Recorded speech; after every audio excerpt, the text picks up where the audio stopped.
We're about to dive into 25 different free agents the Dallas Cowboys could sign this offseason. But before we dive into my list, I want you guys to let me know in the comments section who you want the Dallas Cowboys to sign. Could be offense, could be defense. Let me know who you want to add in free agency this offseason.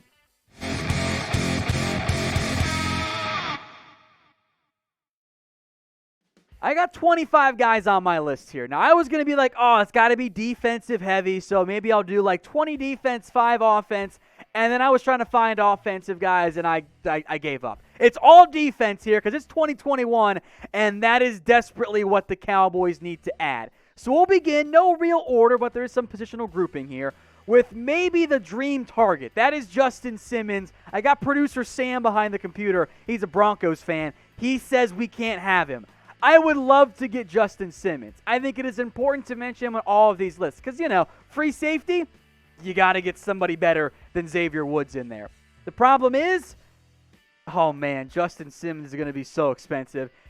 He might be able to get a Budda Baker breaking contract. He might be the highest paid safety in the NFL after this offseason is all said and done. Problem is, Cowboys don't want to invest that amount of money. And, oh, by the way, Denver can afford him. And, oh, also, they share the same agent, or Justin Simmons and Dak Prescott. So if you don't pay Dak, you're not getting Justin Simmons either. All right, a name I'm sure I'll see in the comments, Anthony Harris. I think his value is about the same as what it was last year. He wasn't as good this past season, though. Has gone from 3 interceptions to 6 down to 0. I don't know if he's a true every down, single high free safety, but he'd be an upgrade over what the Cowboys have. Next up is Marcus Williams, who I don't know what his market's going to look like. I wonder if Williams is going to be one of the players who gets squeezed a little bit by a lessened salary cap or at least a flat cap in 2021. I like him. I think he's a good football player, not as good as Justin Simmons, but he played that single high role pretty well. So again, if the Cowboys want to splurge, I think going after one of the Marcuses would make sense. I mentioned 2 because Marcus Maye is next up here on my list. Kind of like Justin Simmons, coming off a breakout year. He's a great fit as a single high, cover 3, cover 1, rangy free safety.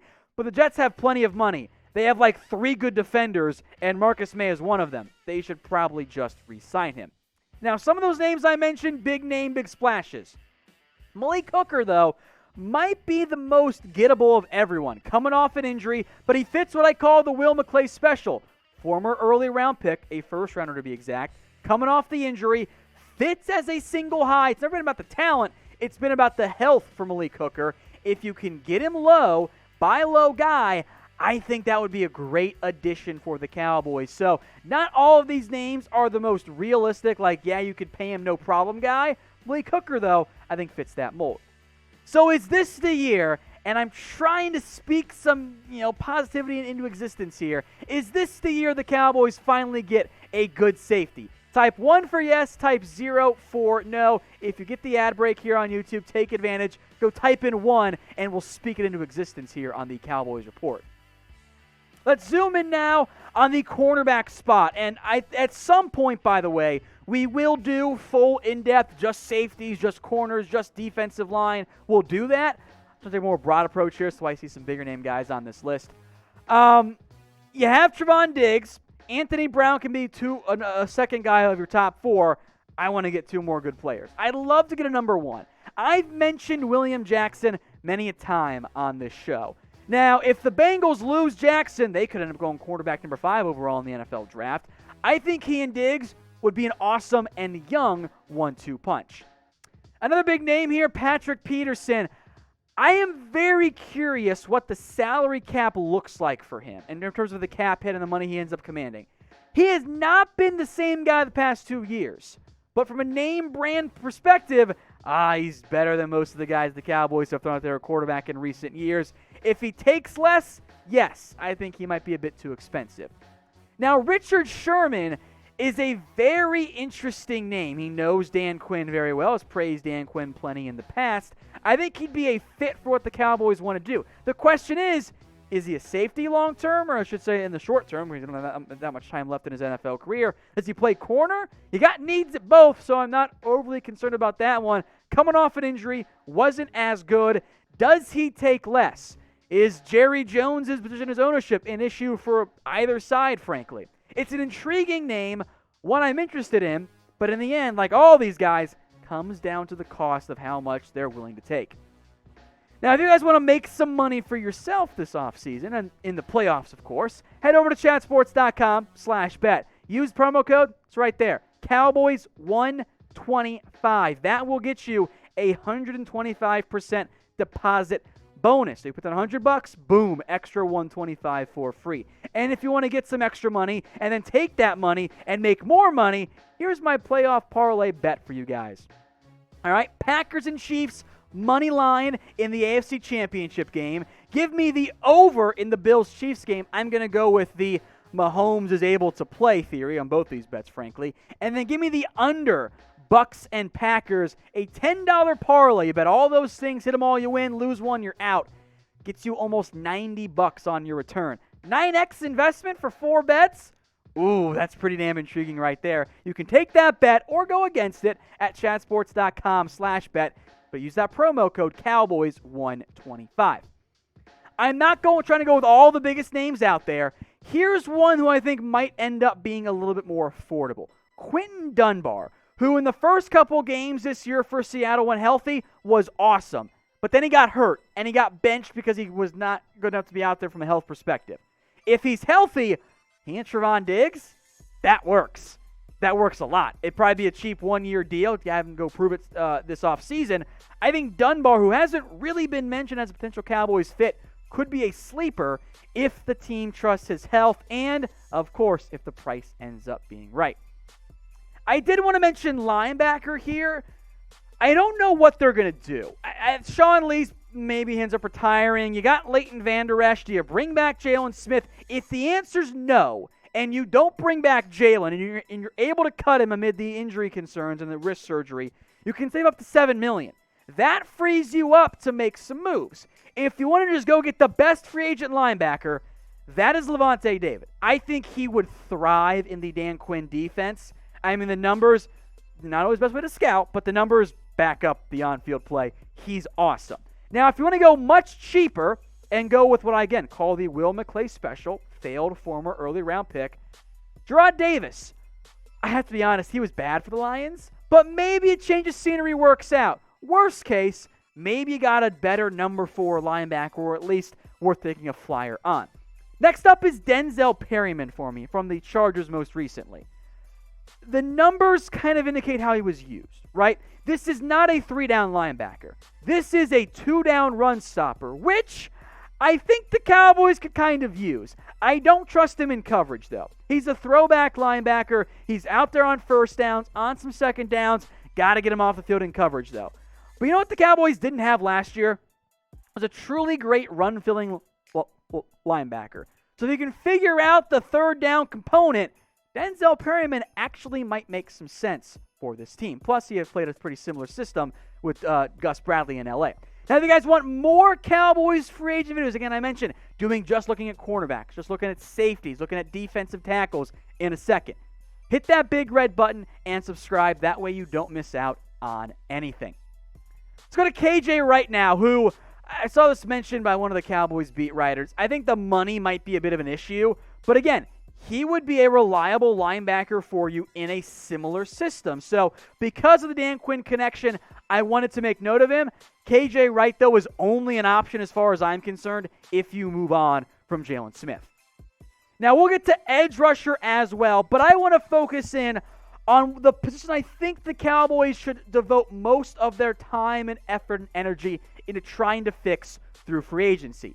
That is the defensive line. Because Antoine Woods, he can be a good run stopper for you, but he's not a full every down player. Neville Gallimore, Tristan Hill, probably rotation pieces, but I think Gallimore, Hill, and Woods are all rotation guys. I would love, as difficult as it will be, I would love to find a way to have a legitimate dynamic option on the defensive line. So I got some of ththose guys and some more rotation pieces, what looks like a pretty iffy defensive line draft class, but for free agency, is pretty damn good. First up is Leonard Williams. Had the breakout year finally. His age 26 season, 11.5 sacks. Guess what that means?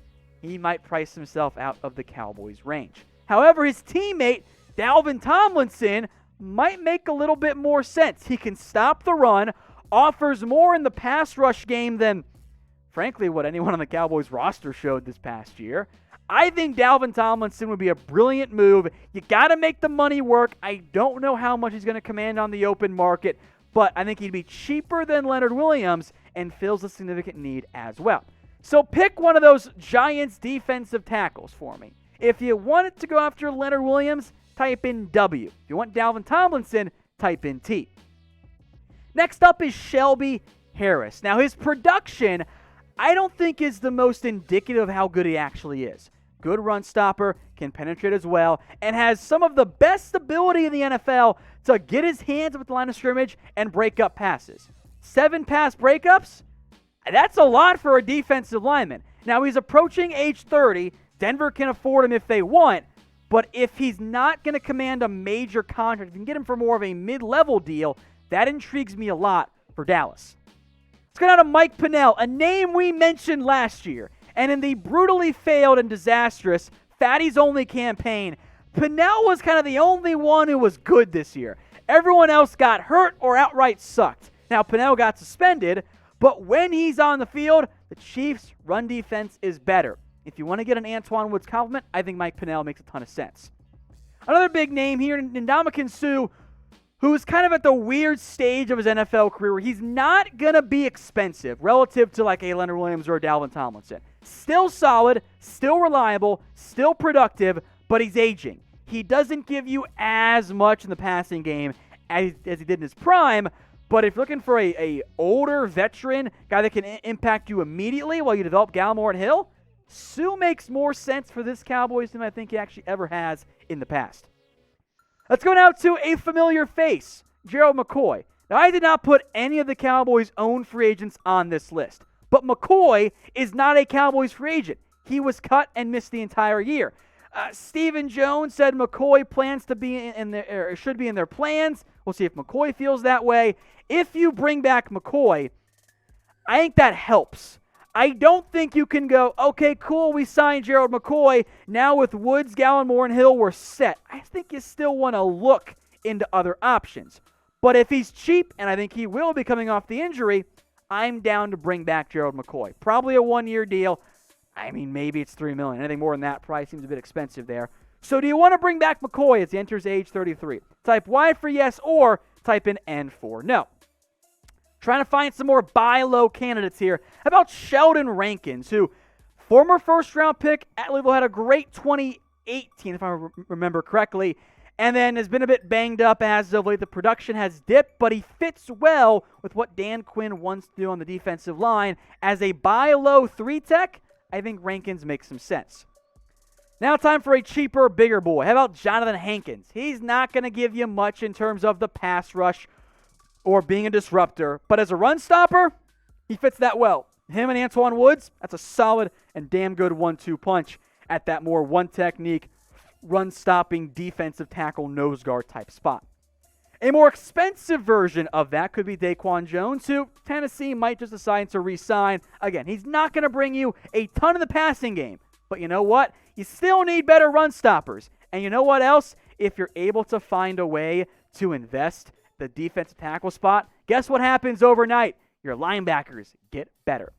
So what is the Cowboys' biggest free agency need? I think it's defensive tackle because I'm looking for another instant impact contributor. That is easier to find in free agency than it is in the NFL draft. But let me know what you guys think in the comments section. All right, as promised, defense only here. We've gone through corner and safety and linebacker. Now it's time for edge rusher. And they're in pretty good shape here, the Cowboys are. You got DeMarcus Lawrence, Randy Gregory. I'm intrigued by Bradley and You probably want another number 3 and or number 4, depending on what you do with Dorrance Armstrong, who's probably going to stick around because Jerry loves him or whatever. If you lose Alden Smith, got room for one guy. Carl Lawson this year is my Shaquille Barrett. If you want to go back to the 2019 NFL offseason, 2 years ago, I was all aboard the signed Shaq Barrett train. I wanted him. I didn't get him. This year, it's Carl Lawson for me. In the right defense with better players around him, I think he could thrive. I did want to mention Jadeveon Clowney here. I think in terms of what he can be an inside pass rusher and an outside pass rusher, there is a need for that guy to replace Tyrone Crawford in the Dan Quinn scheme. Now, Jack Crawford could do it super cheap. Clowney had 0 sacks this year.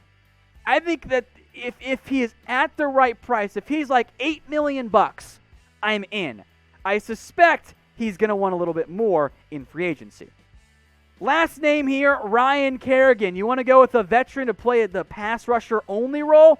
How about Kerrigan? Coming off one of his worst years ever, and it was still 5.5 sacks. Throughout his NFL career, he has consistently been awesome. Yeah, but he's kind of on the way out in Washington because they got these guys named Chase Young and Montez Sweat, and they're great young players. Again, cost dependent on Kerrigan, but if you lose Aldon Smith, I like him as a 1-year veteran stopgap option.